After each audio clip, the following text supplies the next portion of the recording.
Hello guys, welcome to anime review Telugu. ఈ వీడియోలో నేను కైజు నెంబర్ 8 మంగాని ఎక్స్ప్లెయిన్ చేయబోతున్నాను. ఎపిసోడ్ 7లో హిబినో కైజు లాగా మారి ఆ కైజు నెంబర్ 9ని చంపడానికి ట్రై చేస్తాడు. కానీ కైజు నెంబర్ 9 అతని నుంచి ఎస్కేప్ అవుతాడు. అప్పుడు వైస్కేప్ అయిన ఓషినా కైజు నెంబర్ 8 అంటే హిబినో దగ్గరికి వచ్చి అటాక్ చేస్తాడు.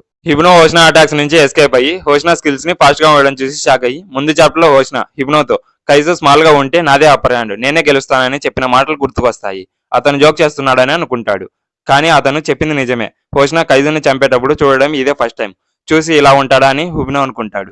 అలాగే ఓషినా కైజు స్కిల్స్ ని చూసి నువ్వు చాలా టఫ్ గా ఉన్నావు అని తన కాంబాట్ పవర్ ని 92% కి ఇంక్రీజ్ చేసి అటాక్ చేయడానికి రెడీగా ఉంటాడు. ఇంకో పక్క షినోమియా, ఇచికావా అండ్ ఇహెరు అతన్ని ఏం చేయొద్దు అని మనసులో అనుకుంటూ ఉంటారు. హిబినో ఇప్పుడు నేనేం చేయాలి, నేను వైస్ కెప్టెన్ మీద అటాక్ చేయాలా వద్దా అని ఆలోచిస్తూ ఉంటాడు. అలా ఆలోచిస్తూ ఉండగా ఓషినా కైజు మీద బ్లడ్ తో అటాక్ చేస్తే తన బాడీలోకి దిగుతుంది. ఇలా నేను వైస్ కెప్టెన్ మీద అటాక్ చేయకుంటే అతను నన్ను చంపేసేలా ఉన్నాడు. ఆ డిఫెన్స్ సూట్ ని కైజు సెల్స్ తో అలాగే మైజిల్ ఫైబర్ తో తయారు చేశారు.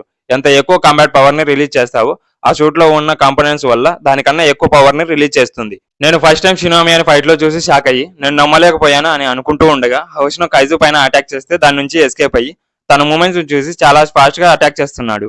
తన అటాక్ ని డిఫెండ్ చేసుకోవడానికి చాలా కష్టంగా ఉంది. అలాగే అతను యూజ్ చేస్తున్న స్వాట్స్టే టెక్నిక్ ఎయిర్ అటాక్ లోనే నెంబర్ 1 టెక్నిక్ అని అనుకుంటాడు. అప్పుడే సడన్ గా తన లెఫ్ట్ హ్యాండ్ కట్ అయిపోతుంది. అది చూసి కైజు నెంబర్ 8 షాక్ అయ్యి నేను ఆ అటాక్ నుంచి ఎస్కేప్ అయ్యాను కదా, అలా ఎలా జరిగింది అని తన రీజనరేట్ పవర్ తో లెఫ్ట్ హ్యాండ్ ని రీజనరేట్ చేసుకుంటాడు. కానీ దానికి చాలా స్టామినా కావాలి. బట్ తనకి తక్కువ డ్యామేజ్ జరగడం వల్ల తన స్టామినా తక్కువ అయిపోతుంది. మళ్ళీ ఓషినా కైజు నెంబర్ 8 మీద అటాక్ చేస్తాడు. కైజు తను వరుసగా ఎన్నిసార్లు అటాక్ చేస్తాడో గ్యాంబుల్ తీసుకుంటాడు. అప్పుడు ఓషినా ఒక నిమిషం ఆగు, ఇక్కడ నుంచి నేను ఫుల్ స్ట్రెంత్ తో అటాక్ చేస్తాను, నువ్వు కూడా ఫైట్ ని సీరియస్ గా తీసుకో, నా బ్లేడ్ యొక్క డైరెక్షన్ ఎంత యాంగిల్ లో అయినా చేంజ్ అవుతుంది, ఇది 8 degrees లో ఉండొచ్చని చెప్తాడు. కైజు తన ఫుల్ పవర్ ని రిలీజ్ చేస్తే ఓషినా దాన్ని ఫీల్ అయ్యి షాక్ అవుతాడు. అయినా ఆ కైజు మీద ఓషినా స్వాట్స్టే టెక్నిక్ నెంబర్ 5 ని యూజ్ చేసి డబుల్ స్ట్రైక్ తో అటాక్ చేస్తాడు. కైజు ఆ అటాక్ నుంచి ఎస్కేప్ అవుతాడు. కానీ ఈసారి తన లెఫ్ట్ లెగ్ కట్ అయిపోతుంది. బట్ ఓషినా కైజు మీద ట్రిపుల్ అటాక్ చేస్తాడు. కానీ దాన్ని ప్రిడిక్ట్ చేసి కైజు ఆ అటాక్ ని తన నోటితో ఆపి నాకు తెలుసు నువ్వు నా కోర్ మీద అటాక్ చేయడానికి వస్తావని కైజు ఓషినా పైన ఒక పంచ్ ఇస్తాడు. బట్ ఓషినా ఎస్కేప్ అవుతాడు. అదే పర్ఫెక్ట్ ఛాన్స్ అని ఆ ప్లేస్ నుంచి కైజు ఎస్కేప్ అవుతాడు. కైజు నెంబర్ 8 నా దగ్గర నుంచి ఎస్కేప్ అయిందని ఓషినా రిపోర్ట్ చేస్తాడు. ఇంకో పక్క షినోమియా ఆ కైజు నెంబర్ 8 అంటే హిబినో గురించి ఆలోచిస్తూ అతన్ని నమ్మాలా వద్దని అనుకుంటుంది. అప్పుడే హిబినో నేను వచ్చేసాను, నేను నిన్ను వరి చేసినందుకు సరే అని చెప్తాడు. దానికి షినోమియా నేనేం నీ గురించి ఆలోచించడం లేదు, నేను చేయాల్సిన పనులు చాలా ఉన్నాయని అక్కడి నుంచి వెళ్ళిపోతూ ఉంటుంది. అప్పుడు హిబినో షినోమియాని పట్టుకొని నిన్ను హట్ చేసిన కైజుని నేను పట్టుకోలేకపోయానని చెప్తాడు. దానికి షినోమియా ఏం పర్లేదు, ఆ కైజుని నా చేతులతో నేను చంపుతాను, ఆగు ఎక్కడికి వెళ్తున్నావు అని అడుగుతుంది. ఇచికావా అండ్ ఎవరు అట్టయ్యారు, నేను వెళ్ళాలని చెప్తే నువ్వు అక్కడికి వెళ్ళి ఏం చేస్తావు, దానికి బదులుగా నీ గురించి వరి అవ్వు అని చెప్తుంది. ఇంకో పక్క ఓషినా కైజు నెంబర్ 8 ని పట్టుకోలేకపోయానని బాధపడుతూ ఉంటాడు. అప్పుడే అక్కడికి మీనా వచ్చి ఆ కైజు చాలా స్ట్రాంగ్ అని అడుగుతుంది. దానికి ఓషినా ఆ మాన్స్టర్ సూపర్ స్ట్రాంగ్ అని చెప్పి కైజు నెంబర్ 8 పాస్ట్ లో కొన్ని నెలల ముందు ఏ అటాక్ చేయలేదు. ఆ కైజుని చూస్తుంటే మనుషుల మీద అటాక్ చేసే కైజు లాగా లేదు. ఫైట్ లో ఓన్లీ నా వెపన్ ని బ్రేక్ చేసింది కానీ నా మీద అటాక్ చేయలేదు. ఆ ఫైట్ లో ఒక మాస్టర్ తో కాకోకుండా ఒక మనిషితో ఫైట్ చేస్తున్నట్టు ఉందని చెప్తాడు. అది విన్న మీమా ఓషినాతో ఇక్కడ నుంచి వెళ్ళు, మిగతాది నేను చూసుకుంటా, ఆ కైజు మంచిదైనా చెడ్డదైనా మనం ఎలిమినేట్ చేయాల్సిందని చెప్తుంది. అప్పుడే కాకురాగి ఓషినాతో ఇచికావా అలాగే హెరు మీద అటాక్ చేసిన కైజునే ముందు షినోమియా మీద అటాక్ చేసింది, ఎలా అయితే స్పాట్ లో మన వాళ్ళు ఒక కైజు హ్యూమన్ లాగా మారింది చూసారని చెప్తారు.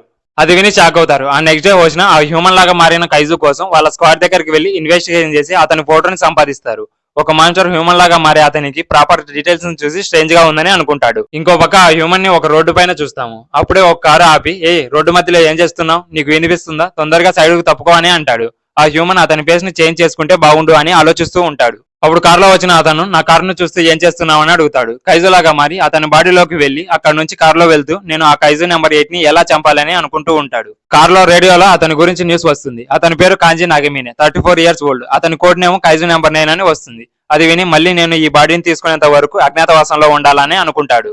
ఆ నెక్స్ట్ డే హిబినో, ఇచికావా, షినోమియా హాస్పిటల్లో ఉంటారు. టీవీలో కైజు నెంబర్ 8, 9 గురించి న్యూస్ చెప్తూ ఉంటారు. ఇచికావా చూస్తుంటే అతను లేచినట్టు ఉన్నాడని అంటాడు. దానికి హిబినో నువ్వు ఫైనల్లీ లేచావు మై పార్ట్నర్, ఇచికావా నువ్వు సేఫ్ గా ఉన్నావు, నాకు సంతోషంగా ఉంది, నువ్వు నన్ను అలాగే ఎహురును కైజు నెంబర్ 9 నుంచి కాపాడినందుకు థ్యాంక్ యూ అని అంటాడు. ఆ రూమ్ లోని ఎహురు ఉంటాడు. అది విని మనల్ని కాపాడింది కైజు నెంబర్ 8 కదా అని చెప్తే షినోమియా థ్యాంక్ యూ అని చెప్పింది యూజెస్ ఆర్గాన్స్ ని డిటెక్ట్ చేసినందుకని కవర్ చేస్తుంది. అప్పుడు ఎహురు కైజు నెంబర్ 8 మనల్ని ఎందుకు కాపాడింది నాకు ఇంకా అర్థం కావడం లేదు, కానీ ఆ కైజు సూపర్ స్ట్రాంగ్, చాలా ఈజీగా కైజు నెంబర్ 9 ని డిఫీట్ చేసింది. అది కైజు అని నాకు తెలుసు, బట్ కైజు చాలా కూల్ కదా, మ్యాన్ మీరు కూడా ఆ ఫైట్ ని చూసింటే బాగుండు అని అంటాడు. అప్పుడు యూజుమా షినోమి అని వాళ్ళు ఎలా ఉండారని ఫోన్ చేసి అడుగుతాడు. ఇచికావా అలాగే మిగతా వాళ్ళందరూ స్పృహలో నుంచి బయటికి వచ్చారు. వాళ్ళంతా 2 వీక్స్ లో డిశ్చార్జ్ అవుతారని చెప్తుంది. దాని తర్వాత 2 వీక్స్ అయిపోతాయి. హాస్పిటల్ నుంచి ఈహరు అలాగే ఇచికావా డిశ్చార్జ్ అవుతారు. అక్కడ ఏం జరుగుతుందో అర్థం కాక ఏంటి ఇది అని అడుగుతారు. ఫస్ట్ మిషన్ ని సక్సెస్ఫుల్ గా కంప్లీట్ చేసినందుకు పార్టీ చేసుకుంటున్నాం, మేము మీకోసం వెయిట్ చేస్తున్నామని యూజుమా చెప్తాడు. అప్పుడే అక్కడికి ఫుడ్ ని తీసుకొని వస్తారు. ఆ కాస్ట్లీ ఫుడ్ ని చూసి వాళ్ళంతా షాక్ అవుతారు. హిబునో యూజుమాని ఏంటి ఇదంతా అని అడిగితే నాకు కూడా తెలియదు, నేను ఫుడ్ ని ఆర్డర్ చేశాను కానీ వాళ్ళు కాస్ట్లీ ఫుడ్ ని తీసుకొని వచ్చారని చెప్తాడు. అప్పుడు యూజుమా అందరికీ యూజుమా టెక్స్ అని తెలుస్తుంది. యూజుమా టెక్ కైజు కార్ప్ ని యూజ్ చేసి వెపన్ ని తయారు చేసే లార్జెస్ట్ కంపెనీ. అది విని అక్కడ ఉన్న వాళ్ళంతా షాక్ అవుతారు. ఇక పార్టీ సెలబ్రేషన్ స్టార్ట్ అవుతాయి. ఇచికావా అందరూ చాలా ఆనందంగా ఉండడం ముందు ఎప్పుడు చూడలేదు, ఈ సంతోషాన్ని మాకు ఇచ్చినందుకు థ్యాంక్ యూ అని ఓషనాతో చెప్తాడు. దానికి ఓషనా అంత తొందరగా చెప్పొద్దు, అసలైన పార్టీ ఇప్పుడు స్టార్ట్ అవుతుందని అంటాడు. అందరూ షాక్ అయ్యి నీ ఎమోషన్స్ ని ఎప్పుడు దాచుకుంటూనే ఉంటావు అని చెప్తారు. హిబినో యుజుమోతో మీ కంపెనీలో తయారు చేసే డిఫెన్స్ సూట్స్ ఎంత వీకో, దాని గురించి వరి అవ్వు, నేను ఒక కైజును కూడా డిఫీట్ చేయలేదని చెప్తాడు. దాని తర్వాత అందరూ మిషన్ గురించి మాట్లాడుకుంటూ ఉంటారు. ఇదంతా చూసి ఇచికావా నేను ఒక్కడే కాదు ఇక్కడ ఉన్న ప్రతి ఒక్కరూ స్ట్రాంగ్ అవ్వాలనే ఉందని అనుకుంటాడు. అలా అందరూ మాట్లాడుకుంటూ చాలా సంతోషంగా ఉంటారు. అప్పుడే వచ్చిన అనౌన్స్ చేసడానికి ఇదే పర్ఫెక్ట్ టైం అని హిమిరో దగ్గరికి వెళ్లి నువ్వు జనరల్ ఆఫీసర్ గా ప్రమోట్ అయ్యావు, welcome to defence force 3rd division officer అని అంటాడు. ఇంతటితో చాప్టర్ ఎండ్ అయిపోతుంది. ఈ వీడియో మీకు నచ్చట్లయితే please subscribe my channel. Next వీడియోలో మరిన్ని యానిమే కబుర్లతో మళ్ళీ కలుద్దాం. Until then by.